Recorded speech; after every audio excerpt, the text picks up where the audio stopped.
Hello बच्चों, ये JEE main 2023 का क्वेश्चन है। 29 जैन शिफ्ट 2 का क्वेश्चन है। देखिए क्वेश्चन में आपसे क्या यहाँ पर बोला जा रहा है।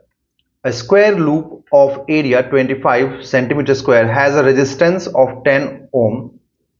The loop is placed in a uniform magnetic field of magnitude 40 Tesla. The plane of the loop is perpendicular to the magnetic field. मतलब जो लूप का प्लेन होगा ना वो मैग्नेटिक फील्ड से परपेंडिकुलर होगा। The work done in pulling the loop out of the magnetic field slowly and uniformly in 1 second will be। एक second में लूप को फील्ड से बाहर निकालने में कितना वर्क डन करना होगा ये पूछ रहा है। ठीक है, तो अब देखिए ये मान लेता हूं मैं कि फील्ड इनवर्ड है। ठीक है ना, मैंने ऐसा मान लिया कि फील्ड इनवर्ड है और यहां पे एक स्क्वायर लूप मैंने बना दिया ऐसा। ठीक है, स्क्वायर लूप बना दिया। अब इस स्क्वायर लूप का जो एरिया है ना वो कितना है, 25 सेंटीमीटर स्क्वायर है। तो अगर एरिया 25 सेंटीमीटर स्क्वायर है और लेंथ मान लीजिए एल है, ठीक है, तो आप क्या लिखेंगे कि L square is equal to 25 centimetre square.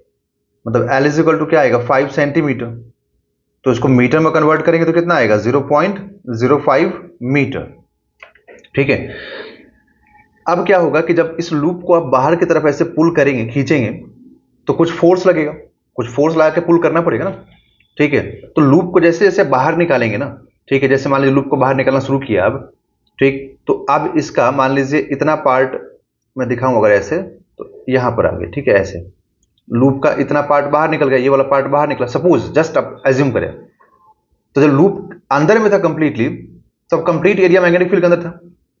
अब जब लूप बाहर निकल रहा है तो अगर इतना पार्ट बाहर निकल गया तो ये सिर्फ इतना ही पार्ट लूप के अंदर रहा, है ना। मतलब कि एरिया चेंज हो रहा है ना। तो जैसे जैसे एरिया चेंज होगा, यहां पर लेंज लॉ के अकॉर्डिंग और फैराडेज के अकॉर्डिंग ईएमएफ जनरेट होगा।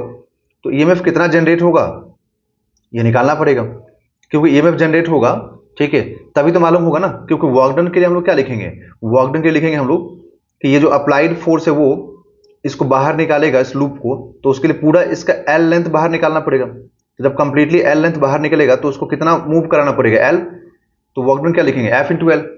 बट उसके लिए एल तो चलो मालूम हो गया 0.05, बट आपको फोर्स कहां मालूम है, फोर्स नहीं मालूम है। तो फोर्स के लिए फॉर्मूला क्या होता है, जब भी किसी हम करंट कैरिंग लूप को मैग्नेटिक फील्ड में रखते हैं तो फोर्स का फॉर्मूला होता है बी आई एल, है ना। तो आपको चलो बी मालूम है, एल मालूम है, बट आपको आई कहां मालूम है, आई नहीं मालूम है। जस्ट मैं एज्यूम कर लेता हूं कि क्लॉकवाइज करंट फ्लो हो रहा होगा because of change in flux. अब यहां फ्लक्स किस पे डिपेंड करता है, field into area into cos theta. तो यहां पर तो एरिया वेरी कर रहा है ना, आपको अभी समझाया मैंने कि एरिया चेंज हो रहा है। तो अगर एरिया कंटिन्यूसली चेंज होगा तो फ्लक्स जनरेट होगा, और अगर फ्लक्स जनरेट होगा, ठीक है, तो फ्लक्स का एक फॉर्मूला और होता है B V L. Moving coil के केस में वीवीएल एक फॉर्मूला भी होता है। ठीक है, तो इसका वेलोसिटी नहीं मालूम है हम लोगों को, बट ये तो मालूम है ना कि 1 सेकेंड में पूरा ये एल कवर कर जा रहा है। 1 सेकेंड में पूरा एल कहां निकल जा रहा है, बाहर निकल जा रहा है। तो हम लोग वेलोसिटी क्या लिखेंगे कि एल बाई टी, मतलब 0.05 बाई 1 सेकेंड। तो वेलोसिटी मालूम हो गया। अब इस बीवीएल को उठा के फोर्स वाले में रखिए, तो आपको फोर्स मालूम होगा, है ना। एक मिनट रुकिए, बीवीएल है ना यहाँ पे, एक मिनट रुक जाइए, एक छोटा सा यहाँ पर मिस्टेक हुआ। ये फ्लक्स है, ठीक है, बट इस फ्लक्स से यहाँ पर हम लोग को ईएमएफ मिलता है बीवीएल, और इस ईएमएफ को अगर हम इसके रेजिस्टेंस से डिवाइड करें तो हमें करंट मिलता है। ठीक है, तो आप क्या करें, आप कि यहां पर लिख दें कि I is equal to B V L by resistance. V को क्या लिखेंगे, L बाई टी। तो L बाई टी लिखेंगे तो L बाई टी, यहां पर L बाई टी, तो L से L मल्टीप्लाई को L स्क्वायर हो जाएगा और T इंटू रेजिस्टेंस आ जाएगा। अब इसको उठाइए और फोर्स में डाल दीजिए यहां पर, है ना। तो फोर्स का फॉर्मूला क्या था, फोर्स का फॉर्मूला है बी आई एल। तो बी इंटू आई, आई की जगह पे B L square by T into R, है ना। बी आई, बी और ये पूरा आई हो गया ब्रैकेट के अंदर, इंटू एल। ठीक है, तो अब यहां से मिलेगा हम लोग को B square into L cube upon T into R. तो अब बी कितना है, 40 टेस्ला है, आप इसको रखिए, इंटू एल कितना है, 0.05 है, तो ये क्यूब है तो 3 टाइम्स मल्टीप्लाई कर दीजिए। रेजिस्टेंस कितना है, 10 ओम, टाइम कितना, 1 सेकेंड।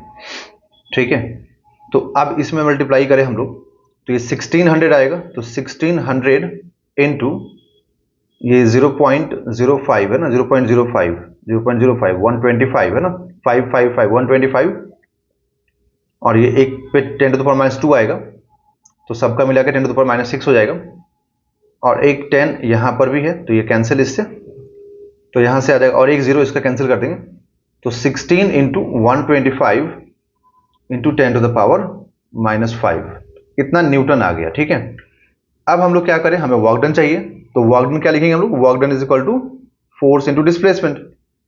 तो फोर्स तो मालूम है 16 into 125 into 10 to the power -5 into कितना डिस्प्लेसमेंट हुआ है 0.05, जितना लेंथ है उतना ही तो बाहर निकलेगा ना, तो यहां से मल्टीप्लाई कीजिए, तो इसका 2 0 इसके साथ मल्टीप्लाई होगा, 10 to the power -2 यहां आएगा ना, तो 16 इंटू और 5 into 125 625 into 10 to the power -7। अब 16 इंटू 625 करेंगे तो ये 10,000 आएगा इंटू 10 to the power -7।